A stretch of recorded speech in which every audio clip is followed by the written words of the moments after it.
नमस्ते। आज हम जानेंगे कि उपवास क्या है, क्यों है और इसके प्रकार क्या क्या हैं। यदि परिभाषा दी जावे तो साधनों की उपलब्धता के बाद भी स्वयं को नियंत्रण में रखकर, समय सीमा को ध्यान में रखकर खाना ही उपवास है। अर्थात ऐसा नहीं है कि कुछ खाने को नहीं मिला तो लो उपवास हो गया। नहीं, मन को नियंत्रण में रखकर ना खाना ही उपवास है। यही मानसिक शुद्धि भी देता है। इस प्रकार उपवास के कारण अनगिनत हैं, जैसे धार्मिक कारण, स्वास्थ्य से संबंधित कारण, राजनैतिक कारण तथा आध्यात्मिक कारण। अब आइए इन कारणों को पहले समझते हैं। हिंदू, मुस्लिम, सिख, ईसाई, बौद्ध तथा लगभग सभी धर्मों में उपवास का निर्देश दिया गया है। हिंदू धर्म में कुछ लोग सप्ताह में एक दिन उपवास करते हैं, तो कुछ लोग विशेष त्योहारों के अवसर पर 1 से 9 दिन तक का उपवास रखते हैं।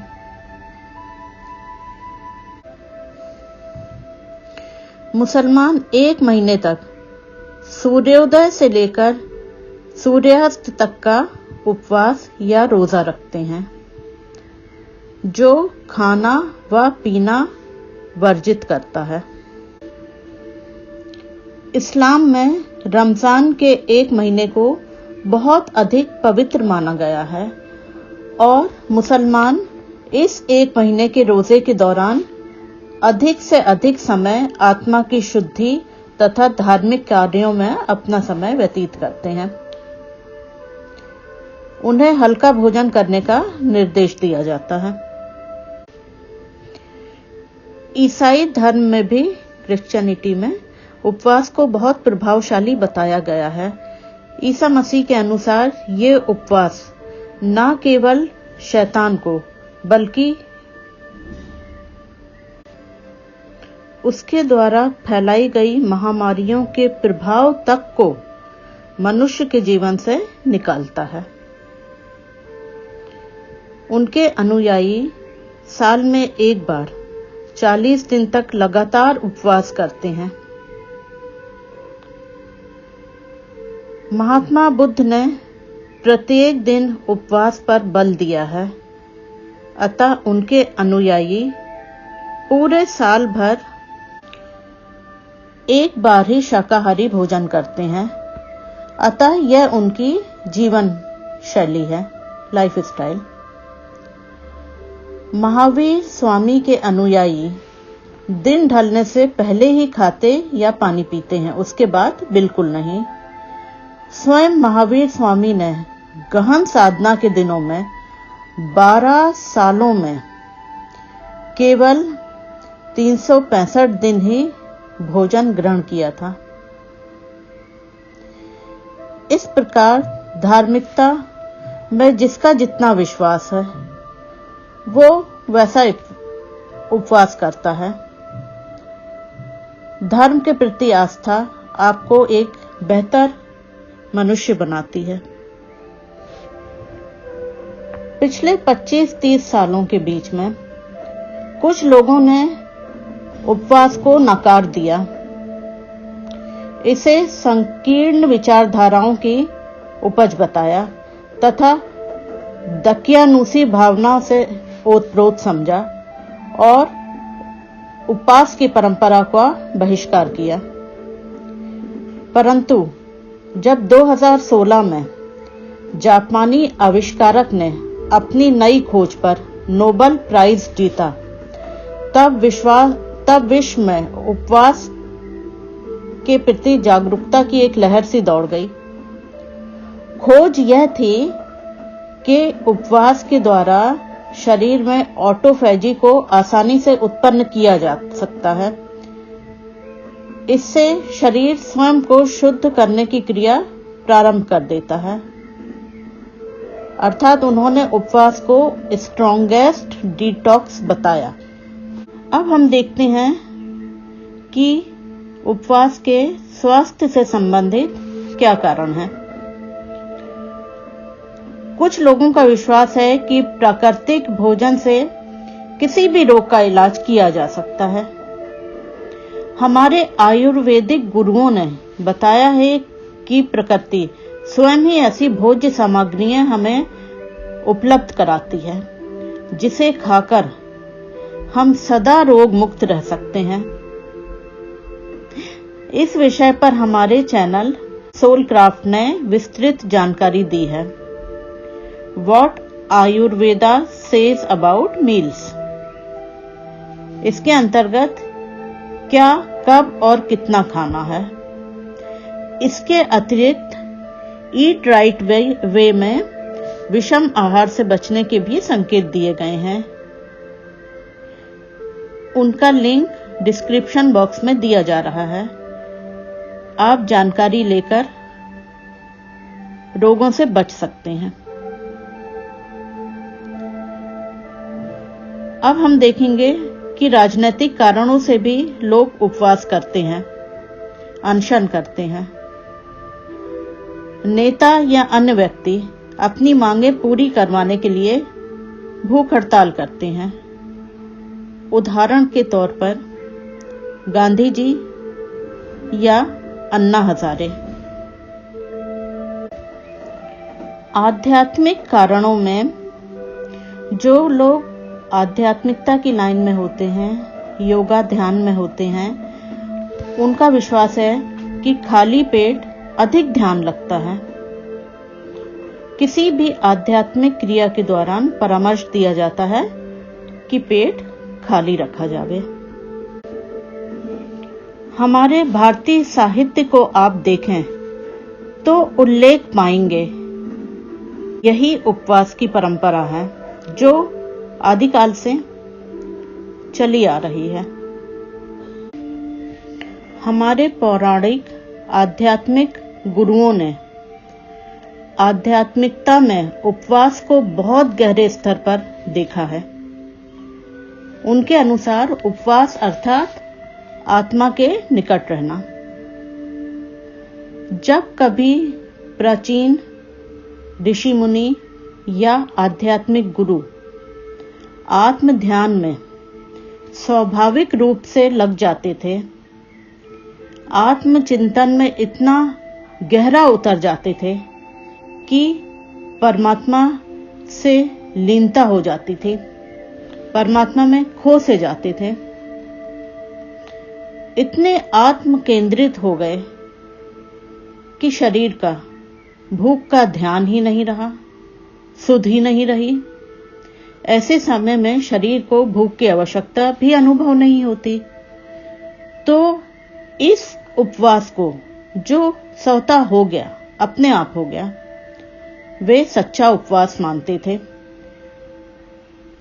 कभी कभी आपने देखा होगा कि सामान्य जीवन में भी हम किसी कार्य विशेष में इतने एकाग्र हो जाते हैं, इतने तल्लीन हो जाते हैं कि कब लंबा समय व्यतीत हो गया हमें पता ही नहीं लगता और हमें भूख भी नहीं लगती।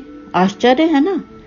परंतु आध्यात्मिकता के अनुसार यही सच्चा उपवास है। हमारे आध्यात्मिक गुरु इस स्वाभाविक रूप से भोजन को भूल जाने को ही उपवास फलित होना कहते थे। आत्मा से संलग्न होकर भूख को भूल जाना ही सच्चा उपवास होता है। सामान्यतः इससे उल्टा होता है। जब हम बलपूर्वक स्वयं को भूखा रखते हैं उपवास के नाम पर, वह स्वाभाविक रूप से नहीं होता और हमारा पूरा ध्यान शरीर पर, भूख पर तथा रसोई घर पर रहता है। अब चिंतन का विषय भोजन होता है, ना कि ईश्वर।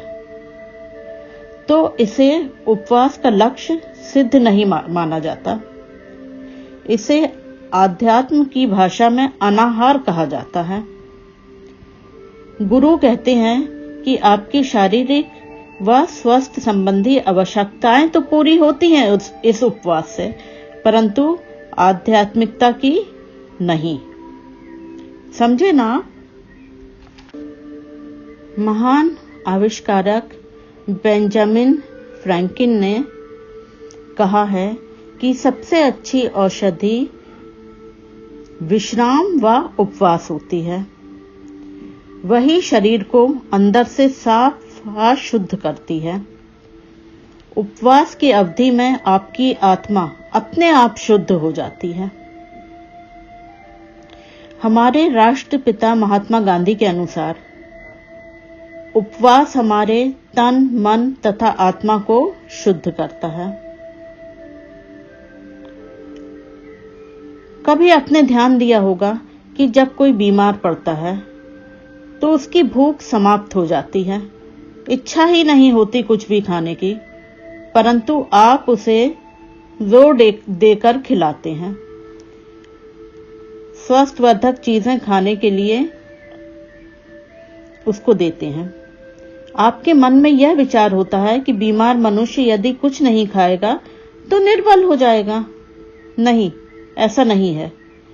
हमारे शरीर की प्रकृति, उसकी बनावट ऐसी है कि आपातकाल के लिए वह ऊर्जा को बचा कर रखती है। वह ऊर्जा आपातकाल के समय में, जैसे कि बीमारी के समय में काम में आती है।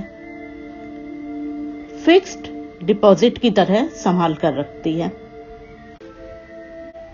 आपको यह जानकर आश्चर्य होगा कि हमारा शरीर 90 दिनों तक, अर्थात 3 महीने तक बिना कुछ खाए जीवित रह सकता है। यदि आप रोगी को उसकी इच्छा के अनुसार भोजन नहीं देंगे तो रोगी का शरीर उसे अंदर से स्वस्थ करेगा और वह जल्दी ठीक हो जाएगा। देखिए, ईश्वर ने हमारा शरीर ऐसा बनाया है कि वह पाचन क्रिया समाप्त करने के बाद रोगों की चिकित्सा स्वयं ही करना प्रारंभ करता है। जब तक हम उसे भोजन देते रहेंगे, वो अंदर से हीलिंग ठीक से नहीं कर पाएगा, क्योंकि वह पाचन क्रिया में व्यस्त है। इस बात को समझाने के लिए उपवास के संबंध में एक साइंटिफिक पहलू आपके ध्यान में लाती हूं।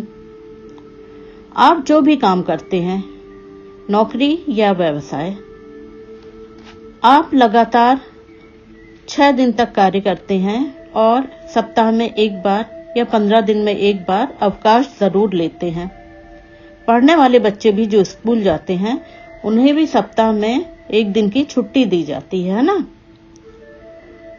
तो आपको कभी ध्यान नहीं आता अपने शरीर के विषय में, अपने अवयवों के विषय में? वे पूरे समय अथक रूप से आपकी सेवा में जुटे रहते हैं। सोचिए, उनको भी तो विश्राम देने की आवश्यकता है, विशेषकर पाचन तंत्र को। एक भोजन को वो पचा भी नहीं पाता, आप दूसरा उंडेल देते हैं जिसकी आवश्यकता भी नहीं होती। फिर भी इसके 2 नुकसान होते हैं। एक तो पहला भोजन पच नहीं पाता और दूसरा आ गया तो शरीर इस दूसरे भोजन को पचाने में लग जाता है और पहला पड़ा रहता है और अंत में सड़कर हमारे पेट में विभिन्न व्याधियां पैदा करता है। दूसरा नुकसान यह है कि जिस तरह हम 2 कार्य एक साथ पूरे ध्यान से नहीं कर सकते, उसी तरह हमारा शरीर पाचन क्रिया समाप्त करने के बाद ही शरीर के रोगों को ठीक करता है। यदि हम सदा पाचन में उसको लगाकर रखेंगे तो सोचिए वो आपके शरीर के रोगों से कब आपको छुटकारा दिलाएगा। चलिए अब हम बात करते हैं उपवास से मिलने वाले लाभों की। सबसे पहला लाभ तो यह है कि हम स्वयं को हल्का और तंदुरुस्त अनुभव करते हैं, अधिक प्रसन्न अनुभव करते हैं। हमारी पाचन क्रिया को विश्राम मिलता है। रोग प्रतिरोधक क्षमता या इम्यूनिटी बढ़ जाती है। विजातीय पदार्थ तथा विषैले तत्व शरीर से अधिक निकलते हैं, अर्थात हम डिटॉक्स हो जाते हैं। हमारा आत्मविश्वास या विल पावर बढ़ाते हैं ये उपवास। हमें अपनी शक्ति का अनुभव दिलाते हैं। हमें स्वयं को नियंत्रण में रखने में सक्षम करते हैं, है ना? तन, मन तथा आत्मा को शुद्ध रखने के लिए अमृत समान है ये उपवास। इसके अतिरिक्त शरीर का भार नियंत्रण में आ जाता है। मधुमेह के रोगियों के शरीर में उपवास करने से इंसुलिन की मात्रा में संतुलन आता है। डायबिटीज टाइप 2 के रोगियों के लिए यह बहुत लाभदायक है। इसके अतिरिक्त कैंसर के सेल्स भोजन के अभाव में मरना प्रारंभ हो जाते हैं। तो यदि मनुष्य को कैंसर है तो उपवास उसके सेल्स को मारने में सहायता देंगे, परंतु यदि कैंसर नहीं है तो होने की संभावना पर अंकुश लग जाता है। सोचिए कितने लाभप्रद हैं ये उपवास। मेरा परामर्श यही है कि यदि आप उपवास नहीं करते तो करना प्रारंभ कर दें। जब हजारों लाखों लोग उपवास रख सकते हैं तो आप क्यों नहीं? यदि कर सकते हैं तो अवश्य करें। अब हम बात करते हैं उन लोगों की जिनको लंबे उपवास नहीं करना चाहिए या चिकित्सक की परामर्श के बिना उपवास नहीं रखना चाहिए। अत्यधिक एसिडिटी वालों को, जिनके शरीर में अम्लता अधिक हो, जिन लोगों को ठंड अत्यधिक लगती हो, जिन लोगों को हमेशा सिर दर्द रहता हो,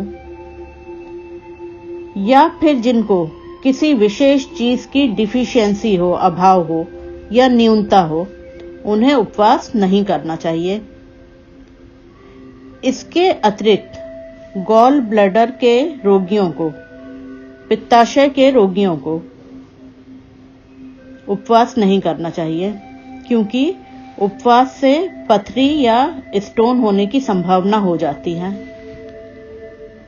हाँ, एक समय का या छोटा उपवास ये सभी रोगी भी कर सकते हैं। यहाँ एक बात और है, आप जिस भी प्रकार का उपवास कर रहे हैं उसमें कम से कम खाएं, पानी अधिक पिएं, तरल पदार्थ, जूस, सूप आदि आप बार बार भी पी सकते हैं, परंतु स्वयं को बेचारा समझकर खाद्य पदार्थ जो आपके उपवास में वैलिड हैं, वैध हैं, ढेर सारा मत खाएं। मैंने लोगों को देखा है कि वे उपवास में इतनी अधिक मात्रा में खाते हैं कि ऐसा प्रतीत होता है कि वे पूरे समय शरीर में ईंधन भर रहे हों, जबकि शरीर रूपी टंकी पहले से ही भरकर ओवरफ्लो हो रही है, बह रही है।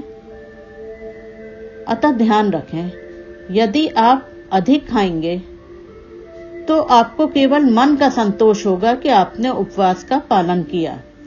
शरीर को या पेट को कोई भी लाभ नहीं होने वाला है, समझे ना?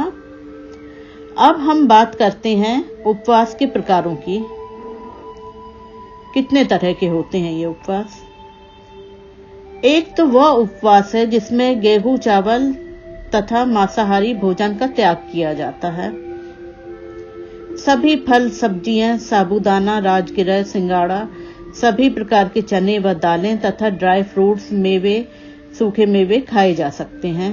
दूध, दही, छाछ, सूप, जूस वैध होते हैं। चाय भी पी जा सकती है।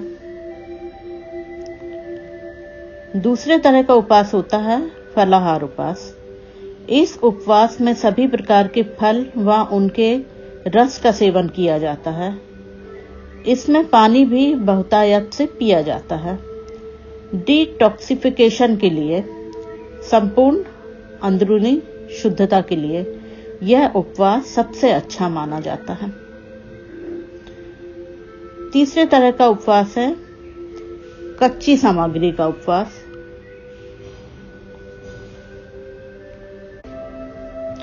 इसमें सभी खाद्य पदार्थ कच्चे खाए जाते हैं, अर्थात जो पके हुए ना हो।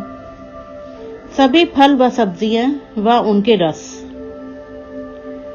कुछ लोग इस उपवास में चाय व दूध भी पी लेते हैं। चौथा है इंटरमिटेंट फास्टिंग। इस उपवास में लगातार 16 घंटे तक कुछ भी नहीं खाया जाता, केवल पानी पी सकते हैं। बाकी के 8 घंटों में आप जो खाएंगे स्वस्थवर्धक ही खाएंगे, कभी भी कितना भी। इस फास्टिंग में आप अपनी दिनचर्या के हिसाब से 16 घंटे तथा 8 घंटों का चयन कर सकते हैं, घंटों का निर्धारण कर सकते हैं। आजकल युवा पीढ़ी इस फास्टिंग के लिए बहुत जागरूक है, परंतु देखा गया है कि यह इंटरमिटेंट फास्टिंग महिलाओं में व्याधियां उत्पन्न करती देखी गई है, जैसे कि मासिक धर्म की पीरियड्स की समस्याएं तथा गर्भधारण की समस्याएं। परंतु यह भी देखा गया है कि मान लीजिए 6 महीने तक महिला ने वेट लॉस करने के लिए फास्टिंग की, अपना लक्ष्य पूरा कर लिया, बाद में इस फास्टिंग को छोड़ दिया, तब जो भी पीरियड से संबंधित या गर्भधारण से संबंधित व्याधियां उत्पन्न हुई थी वे धीरे धीरे ठीक हो जाती हैं और वह सामान्य हो जाती हैं। कुछ लोग 24 घंटों में एक बार ही खाते हैं उपवास के नाम पर। कुछ लोग केवल केला खाते हैं, 36 घंटों की फास्टिंग करते हैं, केवल केला खाते हैं और पानी पीते हैं। कुछ लोग 36 घंटों में केवल एप्पल, सेब ही खाते हैं। कुछ लोगों का विश्वास अंडे खाकर उपवास करने का होता है। इस तरह सब अपनी आवश्यकता के अनुसार जिसको जैसा ठीक लगता है उपवास करते हैं। यह मेरी जानकारी उपवास के संबंध में। यदि आपको अच्छी लगी हो, पसंद आई हो, तो कृपया लाइक का बटन दबाकर मुझे प्रसन्नता दें। और यदि मेरे चैनल को अब तक सब्सक्राइब नहीं किया है तो कृपया सब्सक्राइब करें और अपने उन संबंधियों, मित्रों तथा जानने वालों को शेयर भी करें जिनको इस जानकारी की आवश्यकता हो सकती है। धन्यवाद।